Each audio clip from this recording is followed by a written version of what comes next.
Hello बच्चों, स्वागत है आपका एसआर क्लासेस में। और आज हम लेकर के आए ट्रिग्नोमेट्री की पहली एक्सरसाइज क्लास 10 से यूपी बोर्ड से।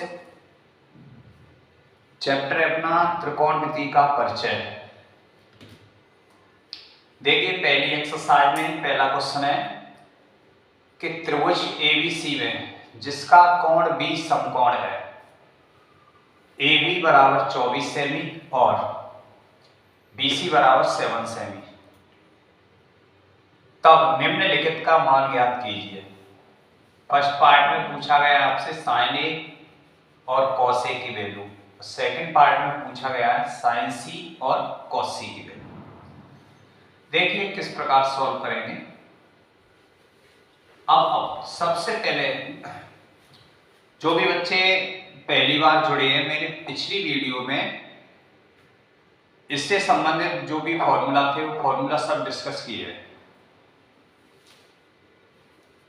पिछली वीडियो को देखें पहले, उसके बाद एक्सरसाइज समझेंगे तो बहुत अच्छी समझ में आएगी।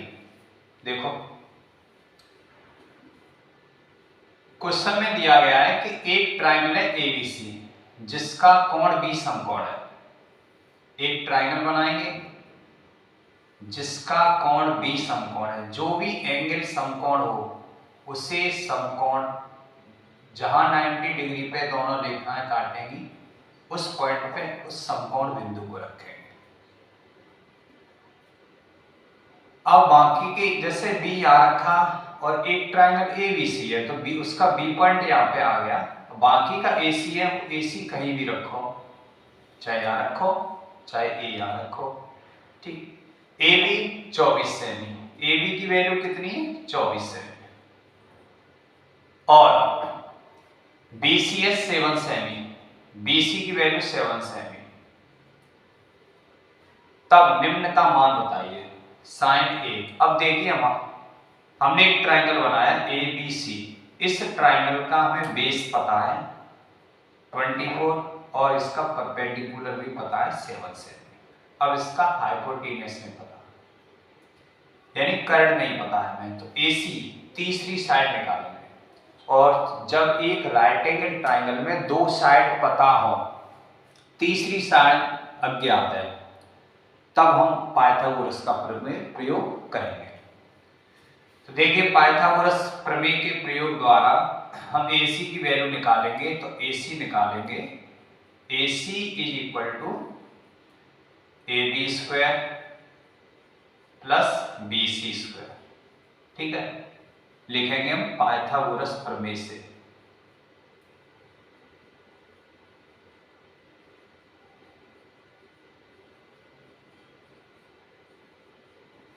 प्रमेय से AB स्क्वायर, अपने पास AB की वैल्यू दी गई है 24, 24 का स्क्वायर प्लस BC कितना है 7, तो 7 का स्क्वायर। अब बताइए आप, 24 का स्क्वायर कितना होगा 576 प्लस 7 का स्क्वायर 49, दोनों को ऐड करेंगे तो AC निकलेगा अपना, AC इज इक्वल टू, दोनों को ऐड करेंगे रूट के अंदर 625, इसका स्क्वायर रूट करेंगे तो AC की वैल्यू 25, ठीक है। मैंने पिछली वीडियो में पाइथागोरस ट्रिपलेट लिखवाए थे, तो उसमें बताया था मैंने, जब बेस 24 और परपेंडिकुलर 7 दिया है 7, 24, तो हाइपोटेन्यूस होगा 25, 25, 7, 24, 25। तो अगर वो सभी को जैसे याद है तो हम उन्हें डायरेक्ट भी लिख सकते हैं। तो यहाँ से हम जो ऑब्जेक्टिव क्वेश्चन बनते हैं तो उनके लिए बहुत आसानी होगी, समय की बचत होगी।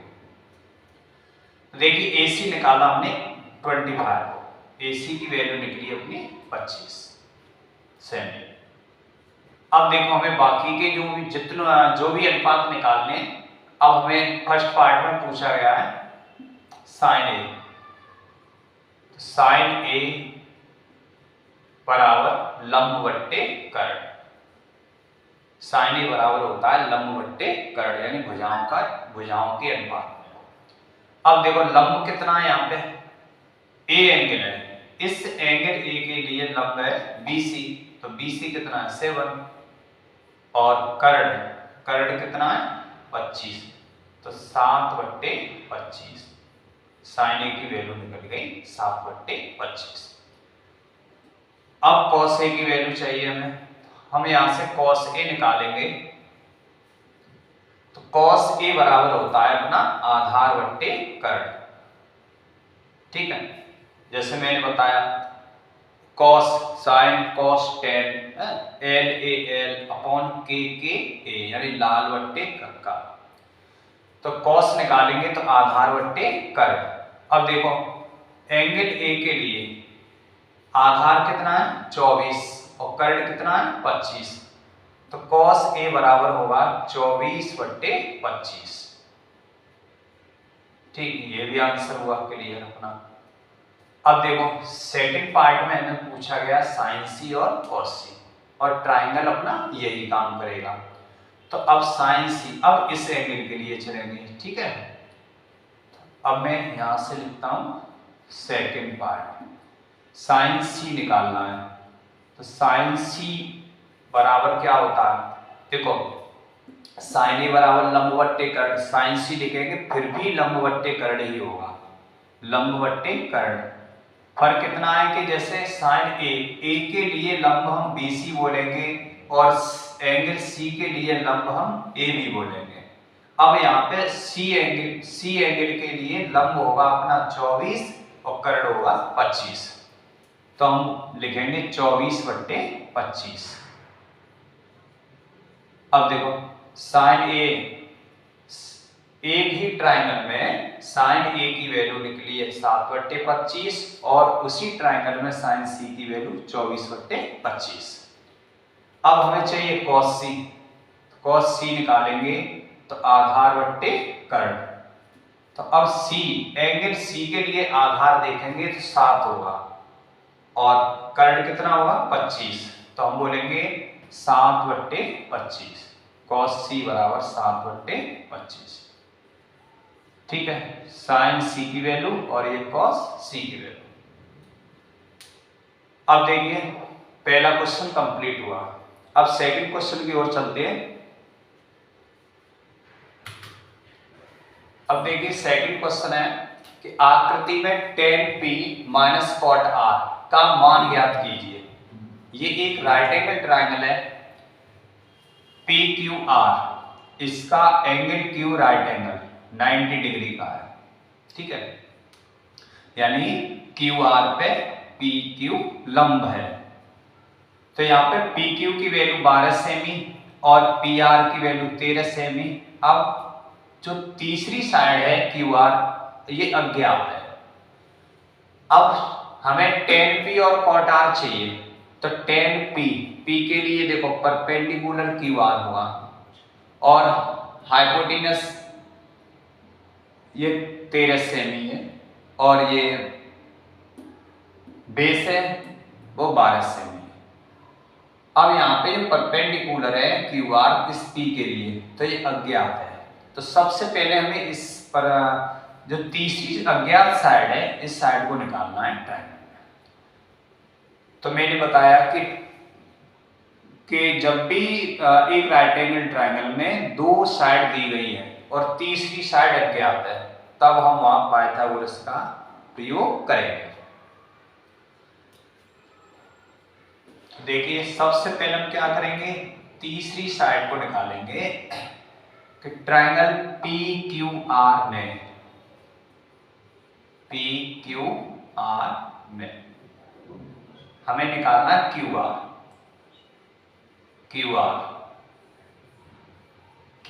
इक्वल टू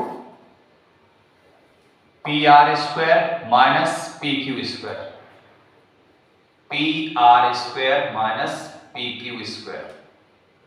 ठीक है, PR की वैल्यू कितनी है, PR है 13 सेमी, तो 13 का स्क्वायर माइनस 12 का स्क्वायर, तो 13 का स्क्वायर कितना होगा 169 और 12 का स्क्वायर हुआ 144, माइनस करेंगे 25, यानी 169 में से 144 घटाएंगे तो 25 बचे और इसका वर्गमूल करेंगे 5। तो क्यू आर की वैल्यू निकली 5 सेमी। क्यू आर कितना निकला? 5 सेमी। ठीक है बच्चों, अब देखो आगे। अब हमारे पास इस ट्रायंगल की तीनों साइड अवेलेबल हो चुकी है। अब हमें क्या निकालना? tan p minus cot r। तो सबसे पहले हम tan p की वैल्यू निकालेंगे। tan थीटा होता है लंब बट्टे आधार। तो बताइए tan p है, अब p के लिए लंब कौन सी साइड होगी? Q R. और आधार कौन सी साइड होगी? P Q. तो 5/12 क्या रखेंगे हम? 5/12, यानी लंब बन गया 5 और आधार बन गया 12। तो tan p की वैल्यू निकली 5/12। ठीक है, ये मैंने tan p की वैल्यू निकाली। अब हमें cot r की वैल्यू चाहिए। तो मैंने अब cot r की वैल्यू निकालेंगे हम। तो cot r इस r के लिए, अब देखो cot r क्या होता है? cot थीटा बराबर होता है आधार बट्टे लंब। अब इस r एंगल के लिए चलेंगे तो r के लिए आधार क्या होगा? 5 सेमी और लंब होगा 12 सेमी। तो हम बोलेंगे 5/12। तो tan p की वैल्यू 5/12 और cot r की वैल्यू 5/12। अब हमने दोनों अलग अलग वैल्यू निकाली, लेकिन हमें चाहिए tan p minus cot r। तो दोनों की वैल्यू को घटाना। तो tan p की वैल्यू है 5/12, यहां रखेंगे 5/12 माइनस, और cot r की वैल्यू है 5/12। 5/12 में से 5/12 को घटाएंगे 0, आंसर आया अपना 0। ठीक है, देखिए बच्चों नेक्स्ट क्वेश्चन है इसी एक्सरसाइज का कि यदि 15 cot a बराबर 8 है तो sin a और sec a का मान ज्ञात कीजिए। तो देखो इस क्वेश्चन को कैसे सॉल्व करेंगे। यदि 15 cot a बराबर 8, हमारे पास वैल्यू दी गई है 15 cot a की। 15 cot a बराबर 8, ये तो चल भी नहीं रहा है।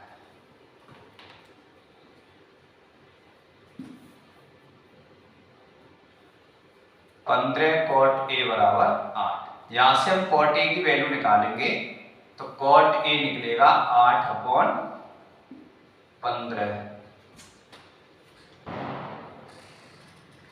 देखिए cot a की वैल्यू 8/15। अब हम जानते हैं cot थीटा होता है आधार बट्टे लंब। ठीक है, जब एक ट्रायंगल में चलेंगे तो cot थीटा आधार बट्टे लंब। उस ट्रायंगल को बनाओ, जो एंगल दिया है, जिस एंगल के लिए जो आधार और लंब दिए गए उस एंगल को हम यहाँ रखेंगे न्यून कोण मानते हुए। ठीक है, यहाँ पे रखो या यहाँ पे न्यून कोण पर ही रखेंगे। तो आधार कितना है? 8 और लंब कितना है? 15। ठीक, अब यहाँ पे अज्ञात वैल्यू निकली है AC। तो देखिए आधार 8 है, लंब 15 है, 8, 15, 17, ये पाइथागोरस ट्रिपलेट होते हैं। अब कर्ण निकलेगा इसका 17। तो देखो निकालेंगे कैसे, AC निकालना है हमें। त्रिभुज ABC में पाइथागोरस प्रमेय से AC निकालेंगे हम अंडर रूट में AB² प्लस BC²। देखिए AB की वैल्यू 8 का स्क्वायर प्लस 15 का स्क्वायर, 8 का स्क्वायर 64, 15 का स्क्वायर 224। 25, इनको ऐड करेंगे 5 और 4 9, 6 और 2 8, 289, ये निकला 70। तो AC की वैल्यू निकल के आई 70, यानी कर्ड बन गया अपना 17। ठीक है, तो इस ट्राइंगल में देखो, ट्राइंगल ABC में इस एंगल A के लिए लंब भी पता चल गया, आधार भी पता है और हमें कर्ड भी पता है। अब देखो साइन A और सेक A की वैल्यू चाहिए हमें, तो साइन A निकालेंगे। साइन A होता है लंब बट्टे कर्ड। तो देखिए एंगल A के लिए लंब कितना है 15 और कर्ड कितना है 17, तो साइन A बराबर होगा 15/17, 15/17। ठीक है, अब हम सेक A निकालेंगे, तो सेक A निकालेंगे कर्ड बट्टे आधार, कर्ड बट्टे आधार। तो सेक A इस एंगल के लिए कर्ड कितना है 17 और आधार कितना है 8, तो हम बोलेंगे 17/8। ठीक है, दोनों ही आंसर निकल आए साइन A और सेक A का। देखिए नेक्स्ट क्वेश्चन दिया अपना, यदि सेक थीटा बराबर 13/12 है तो अन्य सभी त्रिकोणमितीय अनुपात परिकलित कीजिए। तो त्रिकोणमितीय अनुपात होते हैं 6 और 6 अनुपातों में से एक अनुपात दिया गया है अपने पास। ठीक है, तो जो भी अनुपात दिया गया है उसके माध्यम से हमें बाकी के अनुपात निकालने हैं।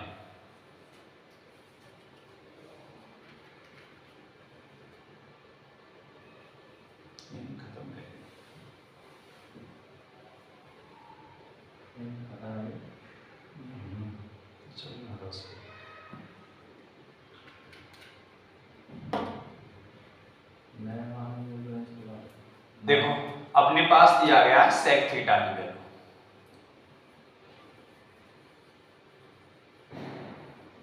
तो सेक थीटा बराबर 13/12। अब देखो सेक थीटा होता है कर्ड बट्टे आधार, कर्ड बट्टे आधार। तो यहाँ पे इस थीटा के लिए कर्ड की वैल्यू 13 और आधार की वैल्यू 12।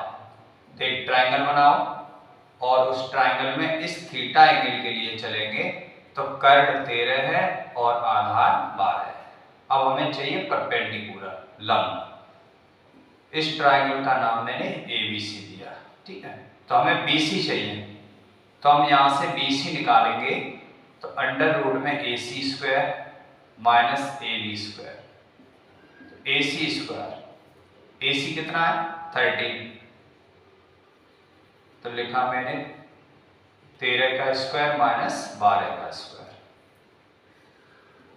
13 का स्क्वायर 169 और 12 का स्क्वायर 144। ठीक है, इनको लेस किया मैंने 25, इसका स्क्वायर रूट करेंगे 5, तो BC निकल के आया 557। मात्रक तो यहाँ पे कोई भी नहीं है। अब देखो इस ट्राइंगल में मैंने कर्ड तो दिया ही था, आधार भी दिया था और लंब हमने निकाल लिया पाइथागोरस से। बाकी के 5 त्रिकोणमितीय अनुपात में क्या करने हैं, तो हमारे पास सेक दिया है, बाकी के जो 5 अनुपात हैं वो हैं sine theta, cos theta, tan theta, cot theta और कोसेक थीटा। तो बाकी के 5 अनुपात निकालेंगे हम। तो मैंने सबसे पहले निकाला साइन थीटा, तो साइन थीटा होता है लंब बट्टे कर्ड, साइन थीटा बराबर लंब बट्टे कर्ड। तो इस थीटा के लिए देखेंगे लंब कितना है 5, तो लंब मैंने 5 रखा अपॉन कर्ड कितना है 13, तो साइन थीटा की वैल्यू निकली 5/13। ठीक है, अब हमें कॉस थीटा निकालना है, कॉस थीटा निकालेंगे, cos theta is equal to आधार बट्टे कर्ड, आधार अपॉन कर्ड। तो बोलिए इस थीटा के लिए आधार कितना होगा 12 और कर्ड कितना है 13, तो हम बोलेंगे 12/13, 12/13, ये कॉस थीटा की वैल्यू निकली। अब हमें चाहिए टेन थीटा, तो टेन थीटा क्या होता है लंब बट्टे आधार, लंब बट्टे आधार। तो अब देखिए इस थीटा एंगल के लिए लंब कितना है 5 और आधार कितना है 12, तो हम बोलेंगे 5/12, ये टेन थीटा की वैल्यू निकली। अब हम यहाँ से कॉट थीटा निकालेंगे, तो आधार बट्टे लंब, तो आधार कितना है 12 और लंब कितना है 5, ठीक है। तो कॉट थीटा की वैल्यू 12/5। अब देखो सेक थीटा में लिखना नहीं है क्योंकि सेक थीटा की वैल्यू पहले से ही दे रखी है उसमें। अब हमें कोसेक थीटा निकालना है, बाकी का एक शेष बचा भाग। कोसेक थीटा निकालेंगे तो करड़ बट्टे लंब। अब बोलो इस थीटा के लिए करड़ कितना है 13 और यहाँ पे लंब कितना है 5, तो 13/5 ये सभी आंसर होंगे, ठीक है। साइन थीटा की वैल्यू 5/13 और कॉस थीटा की वैल्यू 12/13 और टेन थीटा की वैल्यू 5/12 और कॉट थीटा की वैल्यू 12/5 और कोसेक थीटा की वैल्यू 13/5, ठीक है। हाँ बच्चों देखिए नेक्स्ट क्वेश्चन है अपना इसी एक्सरसाइज का कि यदि एंगल ए और एंगल बी न्यून कोण है, यानी एक ट्राइंगल है उसमें दो एंगल हैं, एक एंगल ए और एंगल बी, दोनों ही न्यून कोण है, जहां cos A बराबर cos B है, तो दिखाइए कि एंगल A बराबर एंगल B। देखो यदि एंगल A और एंगल B दोनों न्यून कोण है, जहां cos A बराबर cos B है, तो दिखाइए कि एंगल A बराबर एंगल B। एक ट्राइंगल बनाएंगे, एक ट्राइंगल दिया गया है और उस ट्राइंगल में दो एंगल हैं, एक एंगल A और एंगल B, दोनों ही न्यून कोण है, एक्यूट एंगल। और इन दोनों एंगल के लिए cos A बराबर cos B है, इस एंगल A के लिए और एंगल B के लिए। यहाँ पे मैंने C माना, तो देखिए यहाँ पे cos A निकालें तो cos A होता है आधार बट्टे करड़, तो इस एंगल A के लिए आधार क्या होगा AC और करड़ क्या है AB, तो cos A बराबर AC/AB। और एंगल B के लिए चलेंगे आधार बट्टे करड़, तो एंगल B के लिए आधार क्या होगा BC, BC/करड़ होगा AB, BC/AB। अब देखिए अपने पास क्वेश्चन में ही दिया गया है कि cos A बराबर cos B, यानी हमारे पास दिया है cos A = cos B, तो cos A की वैल्यू कितनी है AC/AB, cos A की जगह पे रखेंगे हम AC/AB बराबर cos B के स्थान पे रखेंगे BC/AB, BC/AB। अब देखिए AB से AB दोनों कैंसिल, अब हमारे पास बचा AC = BC। अब हम क्लास 9th में एक प्रमेय होती है, एक थ्योरम है कि एक ही ट्राइंगल में जब दो साइड इक्वल होती हैं तो उसके दो एंगल इक्वल होते हैं, और दो एंगल इक्वल होंगे तो उसकी दो साइड इक्वल होंगे, अर्थात बराबर भुजाओं के सम्मुख कोण बराबर होते हैं, ठीक है। तो देखिए एक ट्राइंगल है ACB और इस ट्राइंगल में AC और BC दोनों इक्वल है, समान है, तो AC के सम्मुख कोण होगा B, ठीक है। तो लिखेंगे बराबर भुजाओं के सम्मुख कोण बराबर होते हैं, बराबर भुजाओं के सम्मुख कोण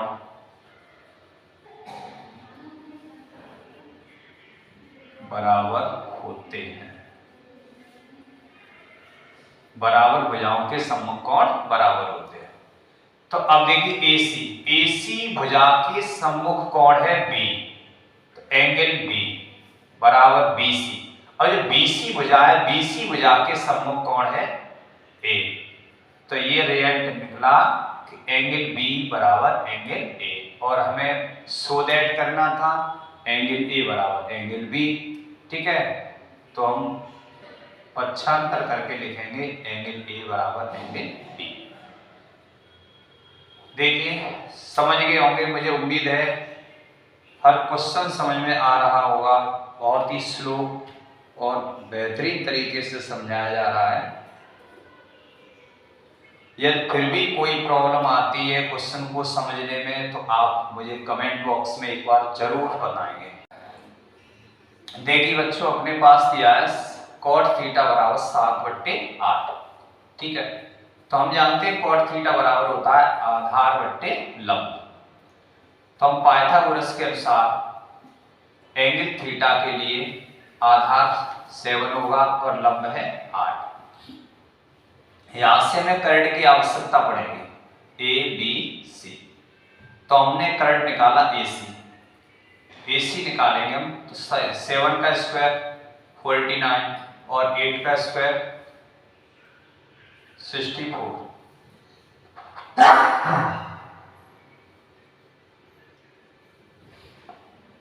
देखो दोनों को ऐड करेंगे 113। ठीक है, तो करंट निकला 113। अब हमें निकालना है साइन थीटा की वैल्यू और कॉस थीटा की वैल्यू। तो साइन थीटा होता है लंब बट्टे करंट।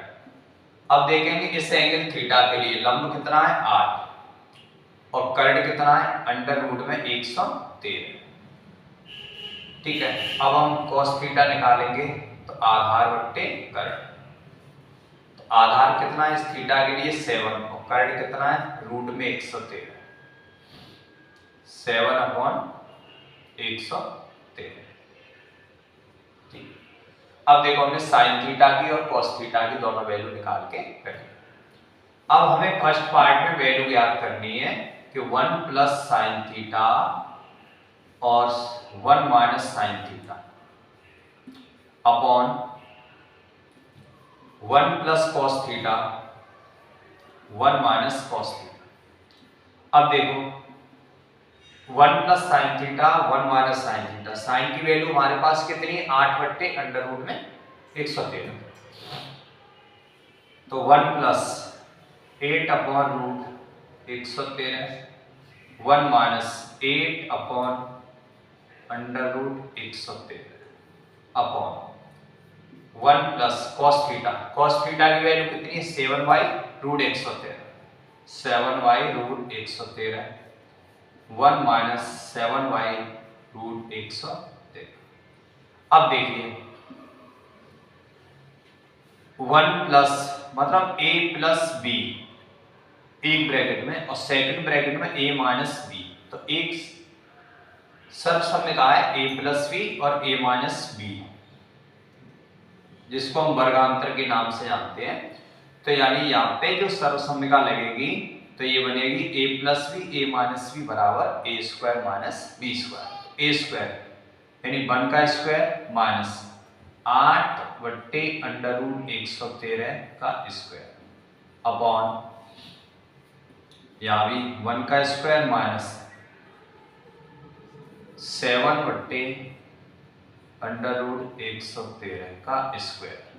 ठीक, अब देखिए स्क्वायर करेंगे यहाँ 1 माइनस 8 का स्क्वायर 64 और रूट में रूट 113 है तो इसका स्क्वायर करेंगे, स्क्वायर से रूट हटेगा 113 अपॉन 1 माइनस 49/130। ठीक, एलसीएम लेंगे यहाँ पे। तो एलसीएम लेके एलसीएम आएगा 113 माइनस के 64 अपॉन यहाँ एलसीएम लेंगे 113 माइनस के 49 दोनों कैंसिल। अब देखो 113 में से 64 घटाओ कितना बचेगा 9 और यहाँ पे 10 में से 6 को लेस करेंगे तो 4 और यहाँ पे 113 में से 49 घटाएंगे तो यहाँ पे 13 में से 9 गया 4, और यहाँ पे 10 में से 4 गया 6, यानी 49/64। ठीक है, ये फर्स्ट पार्ट की वैल्यू निकल के आई। अब देखिए सेकंड पार्ट है अपना, कॉट स्क्वायर थीटा की वैल्यू निकालनी है। तो हम इस वैल्यू को कैसे निकालेंगे?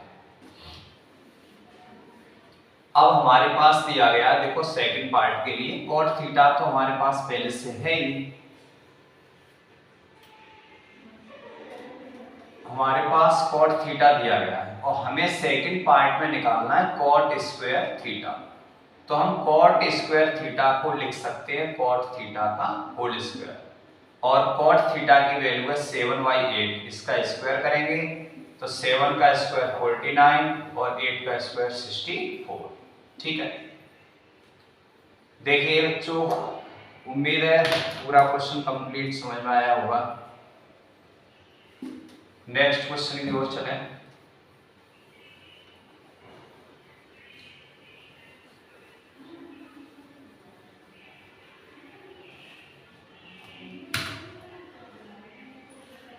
देखो ये है, यदि 3 cot A बराबर 4,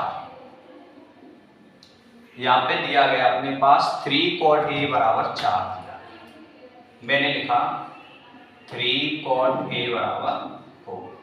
तो जांच कीजिए कि 1 - tan square upon 1 + tan square is equal to cos square minus sin square है या नहीं।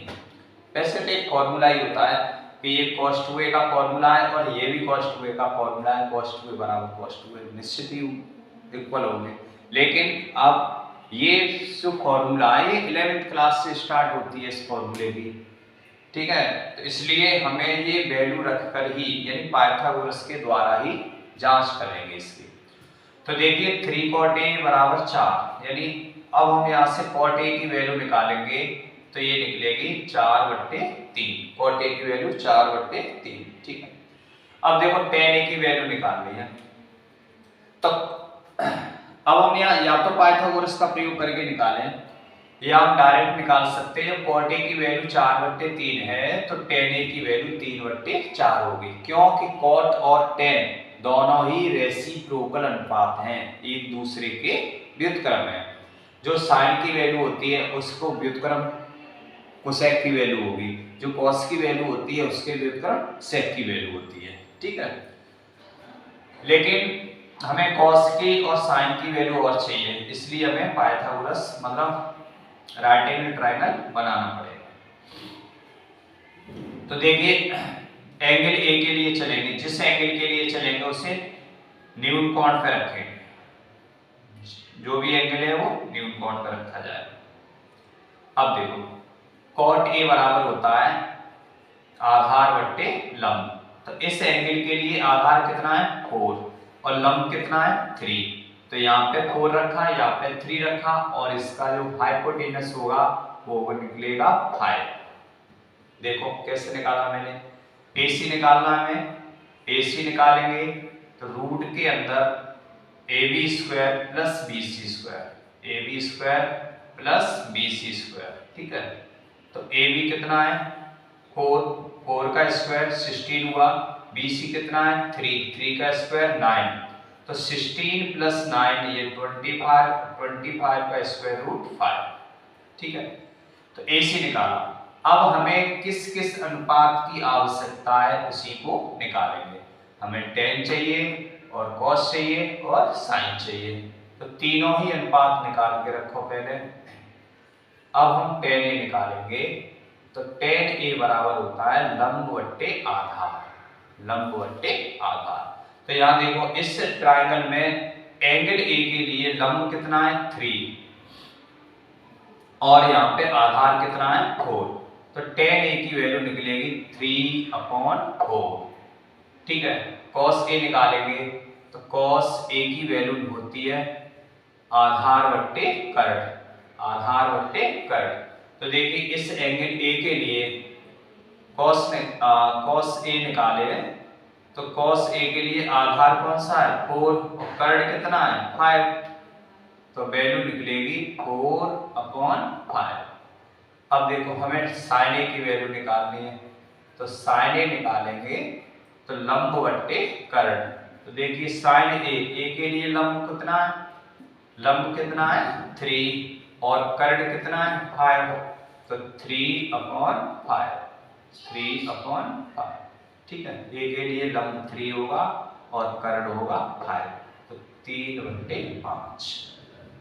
अब देखो हमने tan की वैल्यू निकाली, cos की वैल्यू निकाली और sin की वैल्यू, तीनों वैल्यू निकाल के रख ली। अब हम लेफ्ट साइड में देखते हैं कि लेफ्ट हैंड साइड मैंने बायां पक्ष लिया, तो यहाँ पे है 1 minus tan square a upon 1 plus tan square a। ठीक है, 1 minus tan square a, tan की वैल्यू है 3/4, लेकिन हमें स्क्वायर करके लगानी है, तो जब इसका स्क्वायर करेंगे तो 9/16, तो 9/16, 1 minus 9/16 upon 1 plus tan square, इसी को प्लस कर दो, 9/16, 1 के नीचे 1, 1 के नीचे 1, एलसीएम लेंगे कितना आएगा 16। ठीक है, 16 माइनस 9, यहाँ भी एलसीएम लेंगे 16 आएगा, तो 16 प्लस 9, 16 से 16 खत्म, 16 में से 9 को लेस करेंगे तो 7 और 16 प्लस 9 25।